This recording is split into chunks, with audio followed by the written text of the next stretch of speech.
Existem dois momentos na política, esse que é o ponto. Né? Eu falo, esses dias agora eu estava lá em Ibirama, Santa Catarina, uma cidade muito simpática, né? Um abraço para o pastor Jorge, né, que nos recebeu lá na sua casa, sua família, explicando justamente isso. O movimento conservador é uma força eleitoral, mas não é uma força política. O que isso quer dizer? Nós conseguimos eleger os nossos candidatos. A gente elege, né, os nossos deputados, elegemos o nosso presidente, conseguimos até indicar alguns ministros. Mas não é uma força política. O que isso quer dizer? Nós não influenciamos no momento de decisão. Quando o governo precisa tomar uma decisão, os conservadores não são consultados. Por exemplo, vou dar um exemplo muito, muito simples aqui, todo mundo vai entender. O Auxílio Brasil de R$400. A equipe econômica, né, do Paulo Guedes, ou seja, os liberais, chegaram a um número, que não é um número mágico, esse número foi estudado, foi feito relatório, contas, etc., de R$300. O Bolsonaro falou, não pode ser 300, tem que ser 400. De onde vem o 400? Esses R$100 a mais é baseado em qual estudo? Né? Em qual pesquisa do seu ministério? Para quem ele perguntou, por que não é 337? Por que não é 385? Por que é 400? Por que é R$100 a mais? De onde foi tirado esse número? De lugar nenhum. Né? Foi tirado da cabeça do Bolsonaro. Ele tem todo o direito de fazer isso, ele é o presidente da República, e nós fomos lá e falamos, eu autorizo. Então ele está autorizado para fazer esse tipo de coisa. Né? Mas ele ouviu a sua base para fazer isso? Ele foi perguntar para os conservadores? Não. Por que ele não foi? E aí, eu vou explicar. Porque nós não somos uma força política. Os conservadores não têm poder de influência algum dentro do governo. Né? Já teve, não tem mais. E por que é assim? Um governo, quando eleito, mesmo no caso do governo Bolsonaro, que se elegeu sem uma coalizão partidária, ele depende de uma coalizão para sobreviver. Tá? Ou seja, todo governo eleito precisa de um grupo que o mantenha no poder. Esse manter no poder, veja, é diferente de eleger. É o que depois que o cara está eleito, ele precisa permanecer no poder. Por exemplo, no caso de um impeachment, né? A tentativa das 80 pedidos de impeachment que tem contra o Bolsonaro lá no Congresso. Por que ele não é impeachmentado? Porque existe um grupo que o mantém no poder. Quem é esse grupo? A base do governo no Congresso, que não faz o negócio andar, sobretudo o senhor Arthur Lira. Né? Então, a gente pode dizer que o Arthur Lira e o Blocão mantém, o Blocão lá dos 108 deputados que votam fechado com o Arthur Lira, mantém o presidente da República no seu lugar, no seu poder, certo? Isso vocês conseguem entender, tá claro até aqui? Beleza? Sim, senhor. Né? Isso, né? É esse grupo que é responsável pela... Por exemplo, numa ditadura militar, quem mantém o presidente no poder? Não é quem coloca, quem o mantém lá. Por exemplo, no caso do Pinochet, são as forças de segurança, ou o serviço de inteligência, ou as forças armadas, né? Os generais. Né? Então, esse grupo é o que, né, esse político a gente chama de o seletorado, que é diferente do eleitorado. Né? Esse grupo responsável pela manutenção do poder, ou seja, por manter o sujeito naquele lugar, né? Por exemplo, quem que mantinha, sei lá, o PT no poder? Os sindicatos, os movimentos sociais, né? O Congresso, no caso do Lula. Como que ele mantinha o seletorado, né? Essas pessoas que o mantêm no poder, próximos? No caso do PT, por meio do mensalão. Né? Distribuía lá dinheiro para os deputados, estava todo mundo feliz, todo mundo ganhando, ou com o petrolão. Não tinha crise. Então não tinha ameaça de impeachment nem nada. Né? Quando que a Lula quando que a Dilma caiu? Quando acabou o petrolão. Né? Quando a Lava Jato veio, expôs o petrolão, não dava mais para roubar, não dava mais para pagar os deputados, a base se desfez. Então não tinha mais como agradar, distribuir as benesses. Numa democracia normal, vamos dizer assim, quem mantém, vamos chamar de democracia pura, quem mantém o presidente lá? O eleitorado.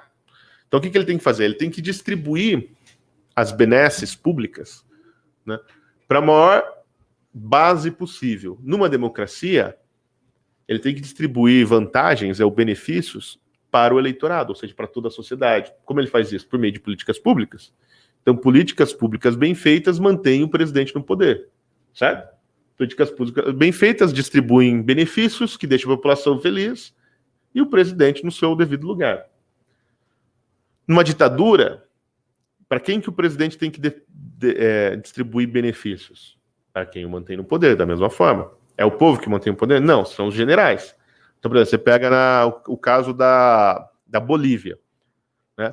Como que o presidente da Bolívia, Evo Morales, distribuía os benefícios para se manter no poder?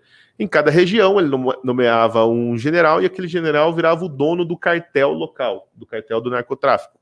Né? Que é o que o Maduro faz também. Que é o que o Maduro faz também. Então, na Bolívia, cada general, né, do comando militar regional é dono da boca de fumo. Né? Então, ele é dono do tráfico ali. E ali, então, esse esquema funciona e eles têm um acordo lá de manter o Evo Morales no poder, manter o Maduro no poder. É assim que as ditaduras fazem. Né? Era a mesma coisa no Brasil, sempre foi a mesma coisa em várias ditaduras. Né? Você mantém uma certa oligarquia que te defende ali. Né? Então, o que acontece? Quando você monta o governo, você tem esse segundo momento. Quer dizer, tem um momento eleitoral que o governo vai pedir voto para todo mundo, para toda a base. Mas tem o segundo momento que é permanecer no poder. O povo não tem força para manter um político no poder. Porque ele pode ser cassado por uma decisão do STF, ele pode ser cassado do impeachment, né? Por qualquer coisa, por qualquer processo político em que o povo tem um poder de influência muito pequeno e muito difuso, que é ir lá se manifestar na rua. Né? E mesmo a manifestação da rua precisa da inteligência do mandatário para usar essas manifestações a seu favor. Né? Então, o que o governante tem que fazer? Ele tem que distribuir benesses ou benefícios públicos para o seu eleitorado. Né? Num governo de coalizão, quem é? É o partido que o sustenta, ou a coalizão que o sustenta, a coalizão de partidos que o mantém no poder, que forma a maioria no Congresso e impede que ele seja impeachmentado, né? Que lhe dá governabilidade, etc. Como era, por exemplo, o caso do Fernando Henrique com a coalizão PSDB-PFL. Né? No caso do Lula com a coalizão PT-PL-PMDB. No caso da Dilma com a coalizão PT-PMDB e PP. Né? Você distribui para esses agentes políticos uma série de benefícios, que podem ser legais ou ilegais, pode ser mensalão e pode ser verba, né? Aquelas emendas parlamentares, pode ser cargo em estatal, cargo em ministério, etc. Né?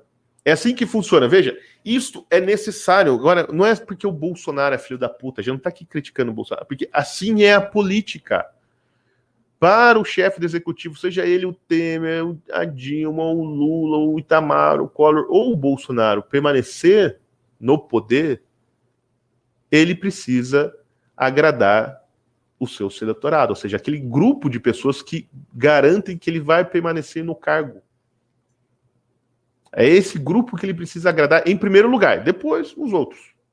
Né? Porque é eles que garantem que ele está lá. Né? Então, é óbvio que com o PL na base do governo, o PL sendo o partido do governo, né, o PL será quem será agradado primeiro. Né? E depois os partidos que precisam ficar na base, como o PP, o PTB, o Patriota e os outros partidos que vão compor, né, aquela franja dentro do Congresso, né, minoritário. É assim que funciona. E é isso que vai acontecer necessariamente. Né? Ou, se não acontecer isso, é óbvio, todos os partidos vão romper com o Bolsonaro, como o PSL rompeu. Porque o PSL esperava isso. Esperava as benesses que toda a coalizão recebe. Como o PSL não recebeu, é a frase, né, clássica do Francisquini, né, o Felipe Francisquini, né, o gordinho do camarote lá do Paraná. O pai, né? O filho. Que ele é o rei do camarote, não parece aquele reizinho do camarote? Parece o rei do camarote. Playboy do cacete. Né, que ele fala, o Bolsonaro trata a gente igual cachorro, não dá nada para nós. Né?